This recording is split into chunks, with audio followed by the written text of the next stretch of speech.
Hello po. Magandang araw po sa inyong lahat. Hingi po ako sana sa inyo ng konting pabor. Tulong nyo na lang po sa tulad naming mga content creator. Baka naman po pwedeng paki-like, subscribe, at pakitap na rin tong maliit na bell sa gilid para ma-notify ko kayo pag may bago akong i-upload na video. Sana huwag niyong kalimutan mag-subscribe. Salamat po. Sige, huwag na natin patagalin. Ito na, makinig at manood na po tayo.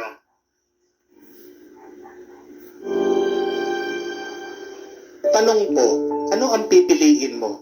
1,000,000 o kapayapaan? Pera o peace of mind?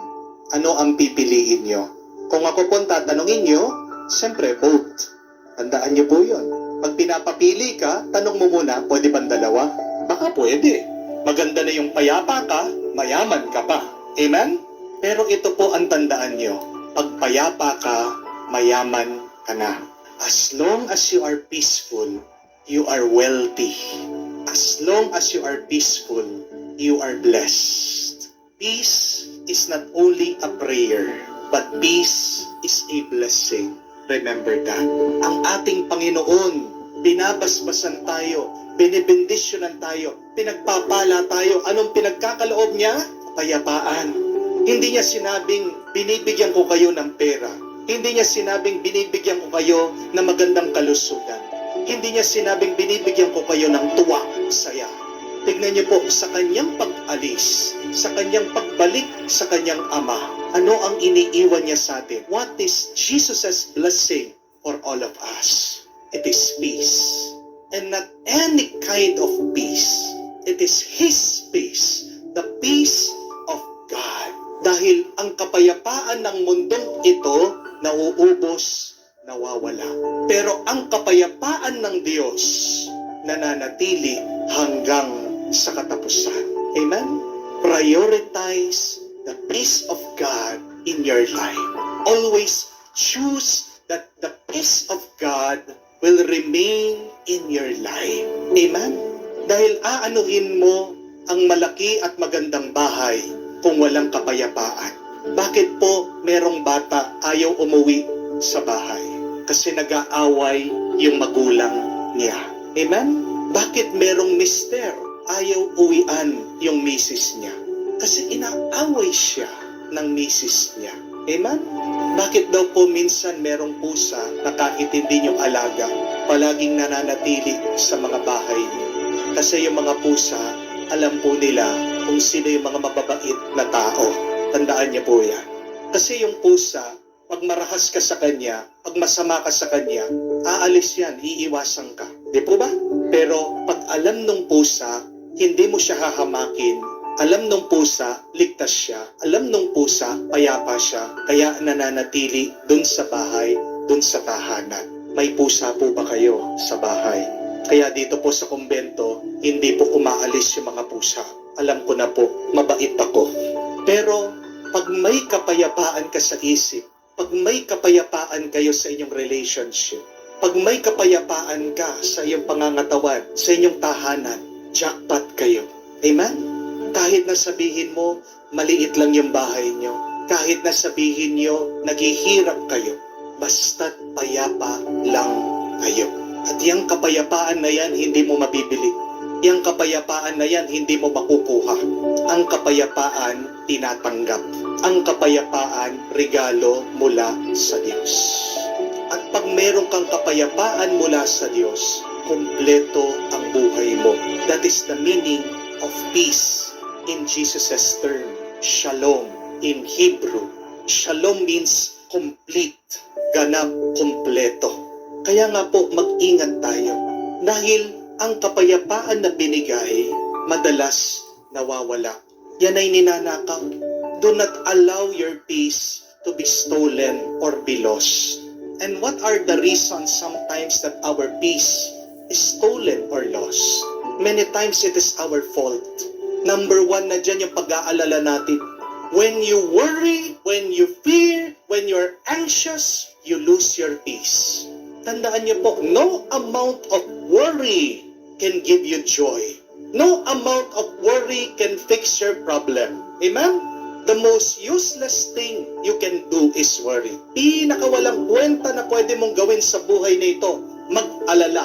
Kaya nga, more than 365 times in the Bible, paulit-ulit sinasabi ng Diyos, do not worry, do not be afraid, kasi nag-aaksaya lang tayo ng oras, panahon at lakas sa pag-aalala. Do not let your worry steal your peace. Allow God to be your defender. Allow God to be your helper in your problem. Do not worry. Amen?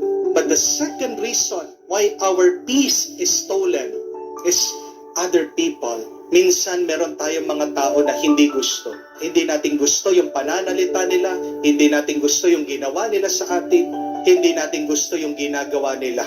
Pero tandaan niyo po ito. Kahit na anong inis at galit, hindi mo mababago ang isang tao. Amen? Dahil may kanya-kanya tayong buhay. May kanya-kanya tayong kalayaan. Huwag mong pakialaman yung buhay ng ibang tao. Unahin mo pakialaman yung sarili mo. If you want to change the world, first change yourself. Amen? Do not try to control something you cannot control. Do not try to change people because you do not have any power and control over them.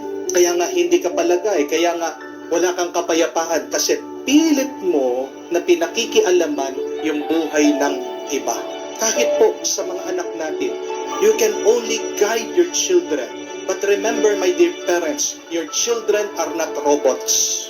Hindi po makina yung inyong mga anak. Kung mga gadget at devices lang yan, pwede natin silang i-program. Pero hindi. Gabayan mo sila, turuan mo sila, pagdasal mo sila, ipasa Diyos mo yung mga anak mo. But do not allow other people to steal your peace. Amen? Palagi natin sinisisi ang ibang tao sa mga masamang nararamdaman natin. Sinasabi natin, kasi sila. Pero hindi ka masasaktan kung hindi mo hahayaan ang sarili mo masaktan. Hindi magiging magulo ang isip mo kung hindi mo hahayaan na magiging magulo ang isip mo. Conserve your peace. Choose peace. Amen? Third, anger. Galit. It steals our peace. Tandaan niyo po, kakaunti lang ang lakas natin, kakaunti lang ang buhay natin. Pag galit ka, nauubos yung lakas mo dyan. At meron bang masaya na nagagalit? Wala. Meron ba na pagkatapos siyang nagalit, feeling niya, fulfilled siya, naging makabuluhan ng kanyang buhay? Di ba wala? Pag galit ka, paunti-unti mong sinasayang ang buhay mo. Pag galit ka, tinatapon mo ang lakas mo sa mga wala ka kwenta-kwentang bagay. Mas madali ang mabuhay na payapa kesa sa mabuhay kang galit at may sakit ng loob. Amen? Napakaganda po nung sinabi ni Mother Teresa that peace begins with a smile. Ulit-ulitin niyo po yun. Ang kapayapaan ay nag-uumpisa sa pamamagitan ng ngiti. Do you want your relationship to be at peace? Smile. Smile at your husband. Smile at your wife. If you want your relationship to improve, to become better, to become joyful, to be at peace, smile to those that you love. Gusto mong maging payapa sa trabaho mo, ngitian mo yung mga katrabaho mo. Amen? Gusto mong maging payapa sa iyong pangangatawan, kahit na may sakit ka, ngumiti ka. Piliin mo, subukan mong ngumiti kahit na masakit na ang iyong nararamdaman. Diyan mag-uumpisa, aapaw ang kapayapaan. Always choose peace. Because when you are at peace, you are complete. Maraming salamat sa iyo, kapatid, at pagpalain ka ng Panginoong Hesus. At tinapos mo pakinggan itong mabuting aral sa araw na ito. Sana, nihiling ko, huwag mong kalimutan mag-subscribe sa channel na ito upang sa ganon ay may palaganap din natin sa ating kapwa. I-likes nyo, i-share nyo itong video ito upang sa ganon malaman ng ating mahal sa buhay, ating mga kaibigan na tayo ay meron tayong matatanggap na pagpapala sa pakikinig ng mga ganitong klaseng programa ng ating Panginoon. Muli, ako'y nagpapasalamat sa iyo sa walang sawang pakikinig. Pagpalain ka ng Diyos, and God bless you, kapatid.